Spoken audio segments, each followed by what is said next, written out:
इस जंग में ईरान का किसी ने इस तरह से साथ नहीं दिया कि हम अपनी फौज देंगे। तुर्की बहुत बड़ा तुर्रमखा बनता था, ईरान के लिए अपनी फौज का सपोर्ट नहीं दिया, किसी ने नहीं। यहां तक कि इराक को भी कुछ भी कह लीजिए, इराक की फौज भी नहीं। जो उसके लड़ाके थे उन्होंने साथ दिया।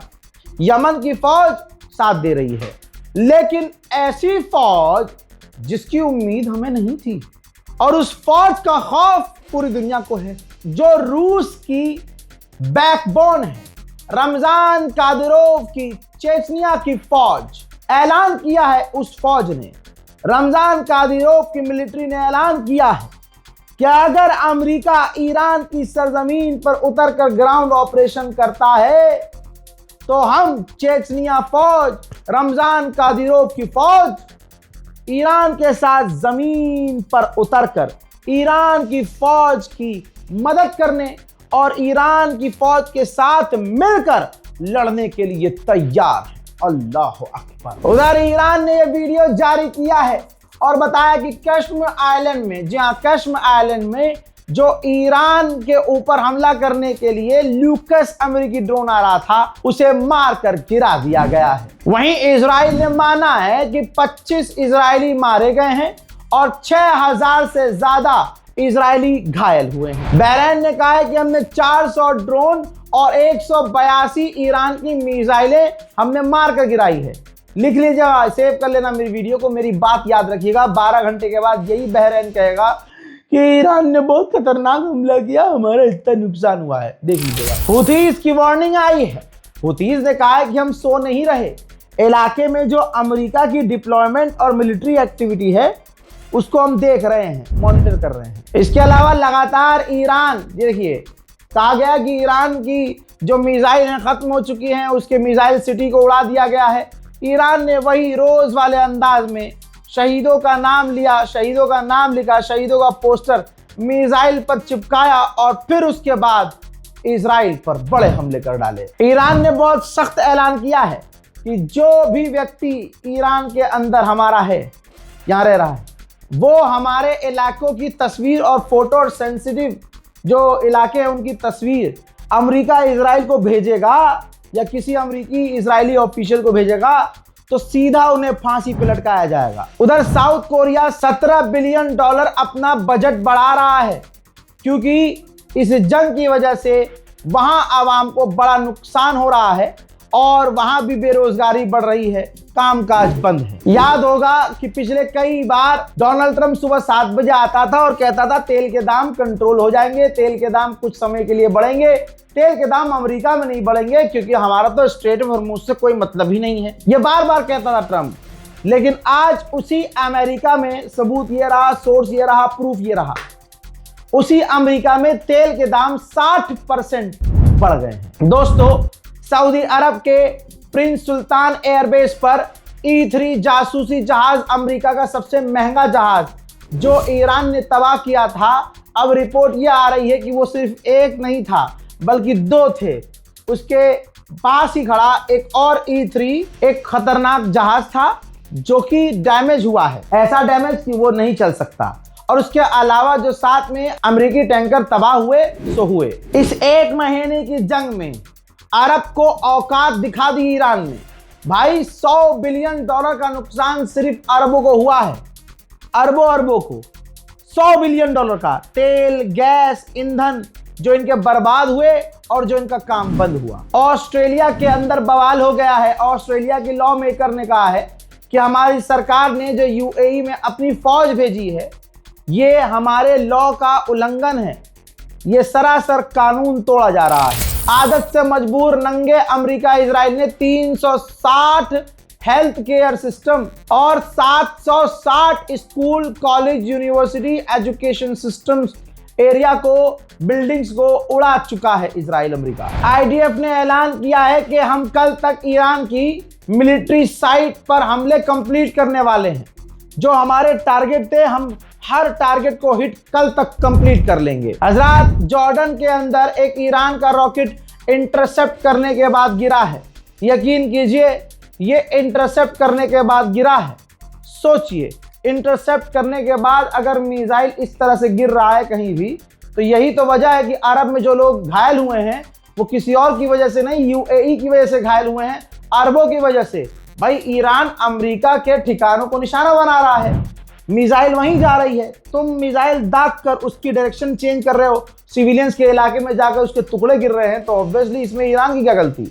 ईरान ने तो अमेरिका के ठिकानों को निशाना बनाया था। उधर ईरान की न्यूक्लियर फैसिलिटी पर बड़ी तबाही नजर आ रही है। सैटेलाइट इमेज से साफ दिख रहा है कि ईरान की न्यूक्लियर फैसिलिटी पूरी तरह से बेकार हो चुकी है, और दूसरी तरफ जो ईरान का वाटर प्लांट है वो पूरी तरह से डैमेज हुआ है। हजरात, ईरान ने कहा कि यूक्रेन हमारे खिलाफ जंग में है और अमेरिका इजराइल की और इनकी सबकी हमारे दुश्मनों की मदद कर रहा है, तो हम ये मानते हैं कि यूक्रेन हमारे खिलाफ जंग में है।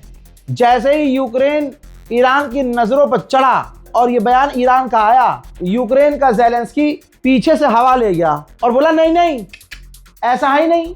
यूक्रेन ने आधिकारिक तौर पर मना कर दिया कि हम ईरान के खिलाफ जंग में नहीं हैं। हजरत Mushtaba खामनाई, supreme leader of Iran, उनके दफ्तर से एक लेटर हेड जारी हुआ है और उन्होंने इराक के कुर्दिश लोगों का, जो आम लोग हैं, और इराक में रहने वाले जो सुन्नी समुदाय, सुन्नी मुसलमान हैं, उनका शुक्रिया अदा किया है कि जिस तरह से आप लोगों ने ईरान का साथ दिया, इसे याद रखा जाएगा। मलेशिया पर मेहरबान हुआ ईरान और कह दिया कि स्ट्रेट ऑफ हॉर्मुज से मलेशिया के जहाज बिना टैक्स दिए, बिना पैसा दिए निकल सकते हैं। इसमें भी मोदी का जलवा होगा। देखा, मोदी जी ने मलेशिया के लिए ईरान को डांटा, ईरान की आवाज टाइट हुई, मलेशिया का जहाज मोदी के खौफ से स्ट्रेट ऑफ हॉर्मुज से गुजरेगा। ये बात अलग है, भारत के जहाजों को ईरान से परमिशन लेनी पड़ेगी। वाह भाई वाह, गोदी मीडिया लगे रहो। मैंने कहा था ना शुरुआत में कि जिस तरह से गोदी मीडिया खुश होकर खामनाई की शहादत बता रहा था, वर्ड इस्तेमाल कर रहा था कि मारा गया खामनाई, इन हराम की जात को जिंदगी भर नहीं छोड़ूंगा, जब तक जिंदा हूं मैं गोदी मीडिया के एक एक एंकर की ऐसी की तैसी करता रहूंगा, बस आप साथ देते रहिएगा। और अब देखिएगा, तमाम गोदी मीडिया के एंकरों के लहजे बदल रहे हैं। जैसे फादरलैंड को फाड़ रहा है ईरान, वैसे ही वैसे औकात पर अंडुए आ रहे हैं। उधर ईरान की हंडाला हैकर्स ग्रुप ने ईरान के खिलाफ न्यूज प्रोपेगेंडा वाली जो वेबसाइट है उसको हैक करके सब कुछ उसका तहस नहस कर दिया। मेरे दोस्तों, फ्रांस से इजराइल चिढ़ गया है। मैं बता चुका हूं, ट्रंप चिढ़ा है तो भाई इजराइल क्यों नहीं चिढ़ेगा। इजराइल ने फ्रांस से हथियार लेना बंद कर दिया है और कहा कि जो फ्रांस है वो हॉस्टाइल देश बन रहा है। हाँ, मतलब इनके नरसंहार में, इनके गलत कामों में जो देश साथ न दे, उनको तुम जो हॉस्टाइल देश बता दो, बहुत बढ़िया। डोनाल्ड ट्रंप का झूठ सुन के अब दुनिया थक चुकी है। वो बेचारा डिफेंस मिनिस्टर विदेश मंत्रियों से झूठ बुलवा रहा है। अब देखिए, प्रेस कॉन्फ्रेंस में अमेरिका के डिफेंस मिनिस्टर ने कहा कि अभी मैं मिडिल ईस्ट गया था, कुवैत में जो 3 फाइटर जेट गिराए गए हमारे, वो ईरान पर हमला कर रहे थे, वो डैमेज हुए थे, वो ठीक हो गए और अभी भी ईरान पर हमला कर रहे हैं। ईरान अभी भी मिसाइलें दाग रहा है। सुनिए क्या कहा था इसी सुअर ने कुछ दिन पहले कि ईरान मिसाइल नहीं दाग पाएगा। अब ये कह रहा है कि ईरान मिसाइल दाग रहा है, लेकिन हम उनकी मिसाइलों को शूट डाउन कर रहे हैं, गिरा रहे हैं। इसने बिल्कुल ट्रंप वाली बात कॉपी पेस्ट की कि ईरान की हम 150 नेवी डुबा चुके हैं, ईरान को कमजोर कर चुके हैं, ईरान का बेड़ा गर्क हो चुका है, ईरान की पावर खत्म हो चुकी है, ईरान की रिजीम चेंज हो चुकी है। बताइए, सरकार वही, आयतुल्ला हमारे वही, उन्हीं के बेटे आयतुल्ला, खामनाई के बेटे आयतुल्ला हैं, उन्हीं के बेटे सुप्रीम लीडर हैं। अपनी मर्जी से IRGC अधिकारियों को चुन रही है। तुम्हारे कत्ल करने के बाद उनकी जगह तुरंत अगले 12 घंटे के अंदर अगला अधिकारी नियुक्त हो रहा है। भाई कैसे रिजीम चेंज हो गई। ये अपने आप को शीशे में देख कर तसल्ली दे रहे हैं, अरे जीत गया मेरे लाल, ओ गो गो, अरे जीत गए हम। अपने ही शीशे को, अपने आप को देखकर शीशे में अपने ही माथे को चूमने वाली बात हो गई। दोस्तों, इसने आगे ये कहा कि ईरान अगर समझदार है तो डील कर लेनी चाहिए ईरान को, वरना डोनाल्ड ट्रंप ब्लफ नहीं मार रहे हैं। अरे सारा ब्लफ तुम्हारे पिछवाड़े में घुसा दिया है ईरान की इस जंग ने। पूरी दुनिया के सामने आ चुका है कि यह हवाबाजी इनकी सारी अगर किसी ने निकाली तो ये सुपर पावर ईरान है।